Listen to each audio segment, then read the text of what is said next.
ముంబైలో పాకిస్తాన్ ఉగ్రవాదులు దాడి చేసిన కేసు దర్యాప్తులో మరో కీలక ముందడుగు పడింది.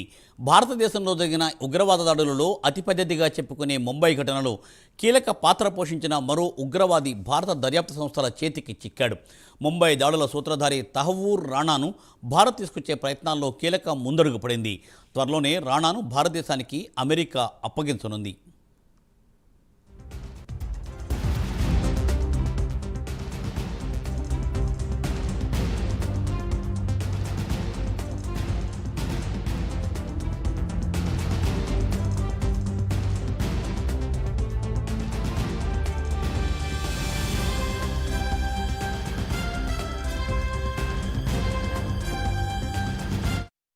గత ఏడాది ఆగస్టులో అమెరికాలోని న్యాయస్థానం తహవూర్ రాణా విషయంలో కీలక తీర్పును ఇచ్చింది. నేరగాళ్ల ఒప్పందం కింద రాణాను భారత్కు అప్పగించవచ్చునని అమెరికా కోర్టు ప్రకటించింది. రాణాకు వ్యతిరేకంగా తగిన సాక్ష్యాధారాలు ఉన్నాయని తెలిపింది. ముంబై దాడుల్లో భాగస్వామి కావచ్చన్న అభిప్రాయాన్ని న్యాయమూర్తి వ్యక్తం చేశారు.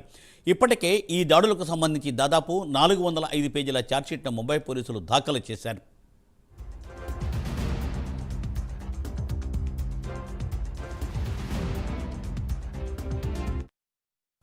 పాక్ ఈఎస్ఐ లష్కరే తోయిబా ఉగ్రవాద సంస్థలతో రాణాకు సన్నిహిత సంబంధాలు ఉన్నట్లు ఛార్జ్షీట్లో పోలీసులు పేర్కొన్నారు.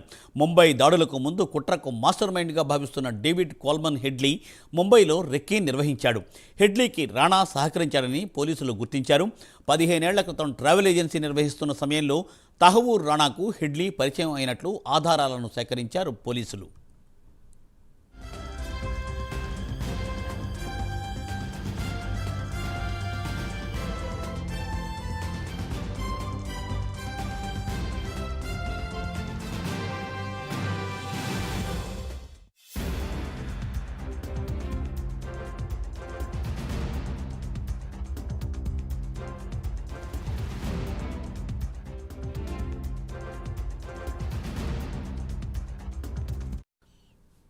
ఉగ్రవాదుల దాడులకు అవసరమైన బ్లూ ప్రింట్ తయారీలో రాణా హస్తం ఉందని తేల్చారు.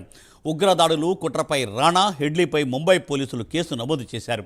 ముంబై దాడులు జరిగిన ఏడాది తర్వాత షికాగో ఎఫ్ఐబి అధికారులు తహవూర్ రాణాను అదుపులోకి తీసుకున్నారు. రాణా కూడా చిక్కడంతో భారత దర్యాప్తు సంస్థలు మరో విజయం సాధించినట్లయింది.